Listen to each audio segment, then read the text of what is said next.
Assalamualaikum warahmatullahi wabarakatuh. Selamat pagi, Pak Imam Bagus Sumantri, MSI Apoteker, selaku dosen mata kuliah mikrobiologi, dan juga teman-teman sekalian.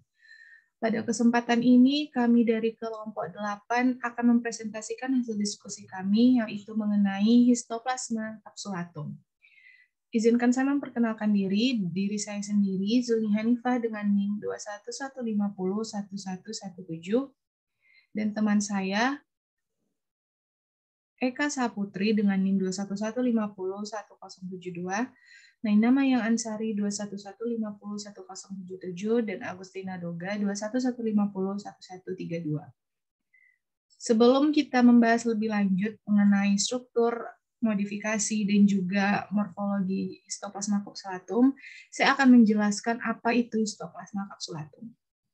Histoplasma kapsulatum adalah jamur dimorfik yang terdapat di alam dalam bentuk miseliumnya atau saprofitnya dan pada jaringan manusia sebagai ragi. Histoplasma kapsulatum menyebabkan histoplasmosis. Infeksi mikotik ini terjadi setelah jamur yang berbentuk mitokondria atau fragmen hifa terhirup masuk melalui sistem pernapasan dan mencapai alveoli. Di alam, histoplasma kapsulatum tumbuh sebagai kapang, berhubungan dengan tanah dan habitat burung, diperkaya oleh substrat alkali, nitrogen pada kotoran hewan. Histoplasma kapsulatum, histoplasma, dan histoplasmosis yang dimulai dengan inhalasi conidia terjadi di seluruh dunia. Namun insidennya sangat bervariasi dan kebanyakan kasus terjadi di Amerika Serikat.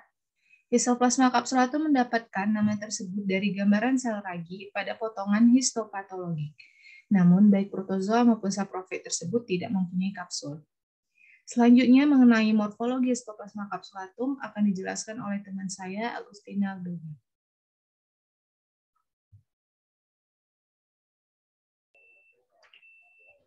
Morfologi dan ciri jamur histoplasma kapsulatum. Jamur histoplasma kapsulatum I adalah jamur yang sangat bergantung terhadap suhu. Karena dikenal sebagai jamur dimorfik. Lemak pada suhu 35 sampai 37 derajat Celcius. Jamur ini akan berbentuk seperti koloni ragi. Kebalikannya apabila suhunya lebih rendah atau suhu kamar 25 sampai 30 derajat Celcius. Jamur ini akan membentuk koloni filamen, disebut kapang, berwarna coklat dan memiliki gambaran yang bervariasi. Di samping ini adalah karakteristik makroskopik dan makroskopis pada suhu yang bervariasi dan untuk kedua varietas. Karakteristik makroskopis. Pada suhu 25 derajat Celcius, koloni tumbuh lambat dan dragunal.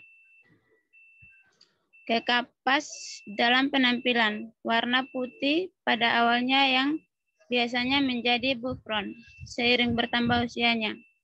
Pada 35 suhu derajat Celcius, koloni yang lembut, perlahan tumbuh, lembab, dan seperti ragi berbentuk. Karakteristik mikroskopis. Pada suhu 25 derajat Celcius, hifa adalah septate dan hyalin. Histoplasma kapsulatum menghasilkan conidiofores, seperti hifa yang muncul pada sudut kanan untuk hifa induk. Ini memiliki makro dan mikrononidia. Pada suhu 35 derajat Celcius, sel ragi berbasis sempit, ovoid, tunas berbentuk ragi. Var kapsulatum lebih kecil dari 2 sampai 4 μ. Dari var duboisi 12 sampai 15 μ. Materi selanjutnya tentang struktur antigen akan dilanjutkan oleh teman saya Zulni.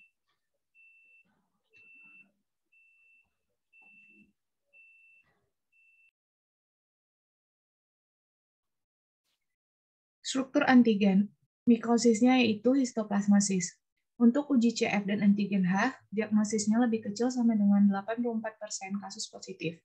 Prognosisnya perubahan titer 4 kali lipat, dan untuk keterangan, reaksi silang pada pasien blastomikosis, cryptococcus, aspergillosis, titer dapat disokong uji kulit dengan histoplasmin. Untuk uji CF dan antigen Y, diagnosisnya lebih kecil sama dengan 94% kasus positif. Prognosisnya perubahan titer 4 kali lipat. Dan untuk keterangan, reaktivitas silang kurang daripada dengan histoplasmin.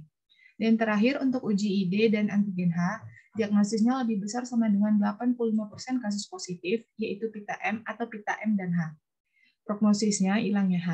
Dan untuk keterangan, uji kulit dengan histoplasmin dapat meningkatkan jumlah pita M lebih spesifik daripada uji CF. Selanjutnya akan dijelaskan oleh teman saya, Maya Ansari. Baik, saya akan menjelaskan mengenai klasifikasi jamur Histoplasma capsulatum.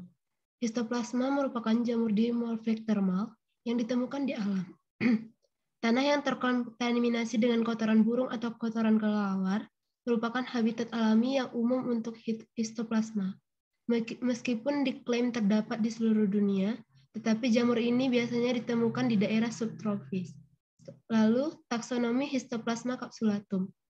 Yang pertama, Kingdom Histoplasma capsulatum itu fungi, filum Ascomycota, subfilum Ascomycotina, kelas Ascomycetes, order Onygonales, family Onygonaceae, genus Agelomyces histoplasma, spesies Histoplasma capsulatum. Genus Histoplasma berisi satu spesies, yaitu Histoplasma capsulatum.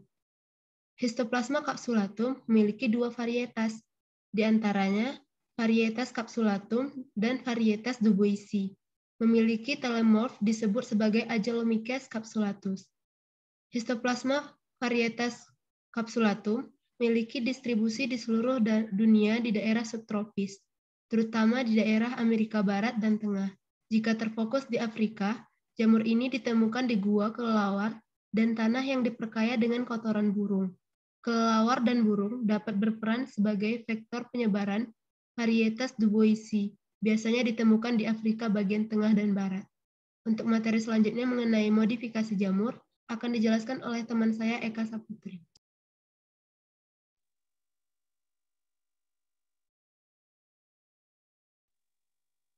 Modifikasi jamur.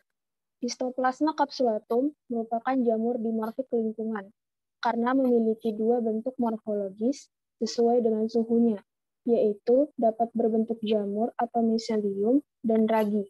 Di lingkungan, jamur berkoloni dengan membentuk dua jenis konidia, yaitu makrokonidia yang berukuran 8-15 mikrometer dan mikrokonidia berukuran 2-5 mikrometer.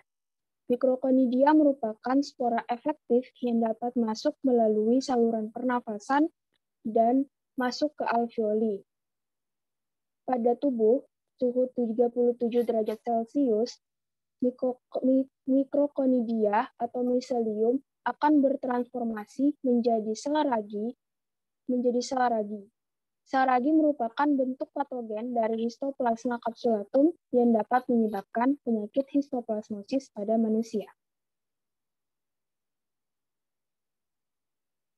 Histoplasmosis adalah penyakit infeksi yang disebabkan oleh jamur Histoplasma capsulatum. Manusia dapat terinfeksi dengan terhirupnya spora jamur melalui saluran nafas, kemudian menyerang sistem retikuloendotelial dalam jaringan limfatik, paru, limpa, hati, kelenjar adrenal, ginjal, kulit, sistem saraf pusat, dan organ tubuh lainnya. Penyakit ini tidak ditularkan dari hewan ke manusia atau sebaliknya. Penyakit histoplasmosis pada manusia bermanifestasi dalam 3 bentuk, yaitu histoplasmosis akut, histoplasmosis disseminata, dan histoplasmosis paru kronis. Gejala klinik histoplasmosis pulmoner akut. Pasien dengan gejala muncul dalam 1-3 minggu setelah terpapar. Gejala meliputi demam, menggigil, batuk kering, nyeri dada, mialgia, dan sakit kepala. dan sering digambarkan sebagai sindrom mirip flu.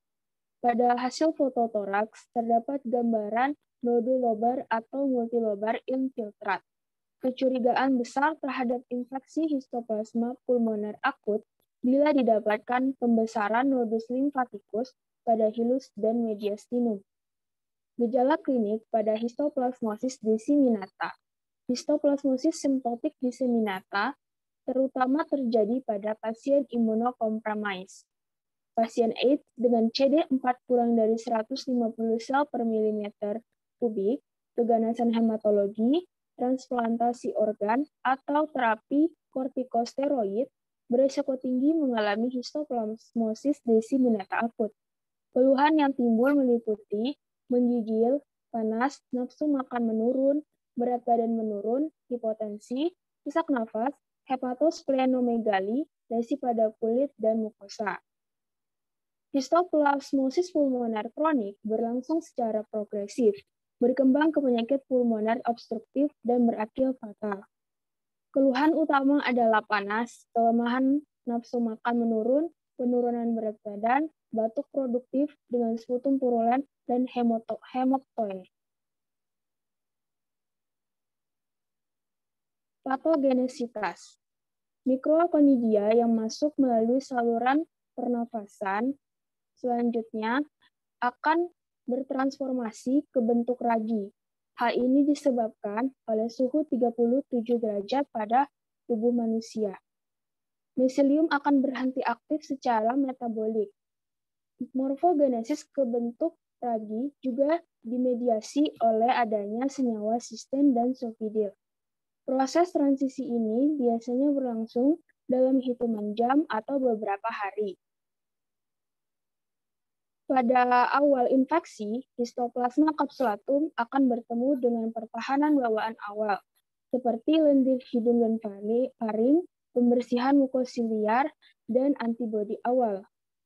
Selanjutnya, setelah melewati saluran pernafasan atas dan menuju alveoli, histoplasma kapsulatum ragi akan bertemu dengan protein surfaktan paru, di mana protein SPA dan STD berperan dalam menghambat patogen untuk masuk ke dalam jaringan inangnya.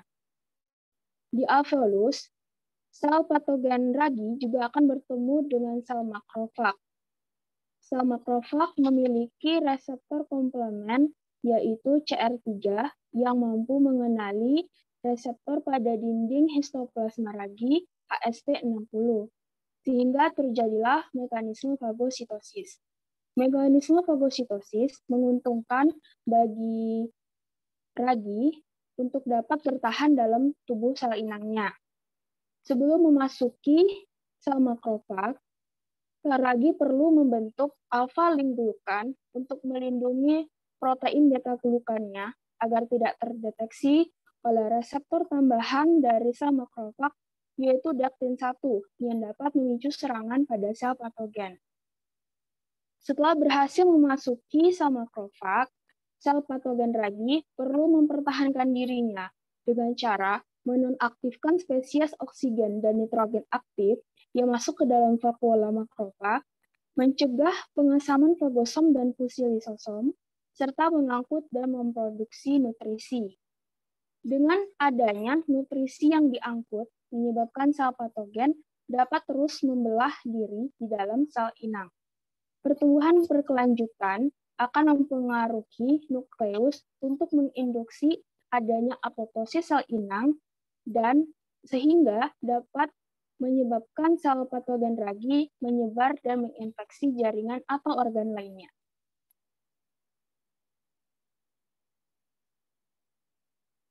Pengobatan. Agen anti jamur yang telah terbukti efektif antara lain amphoterisin B, limfosomal amphoterisin B, kompleks lipid amphoterisin B, amphoterisin B deoksikolat, dan itraconazole.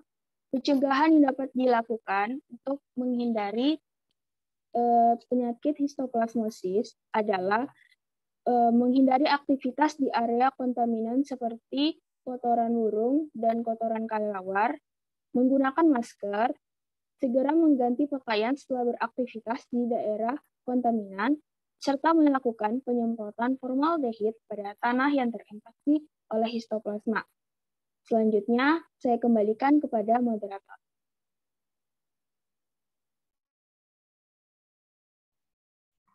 Sekian presentasi kami pada kali ini. Apabila ada kesalahan, kami mohon maaf.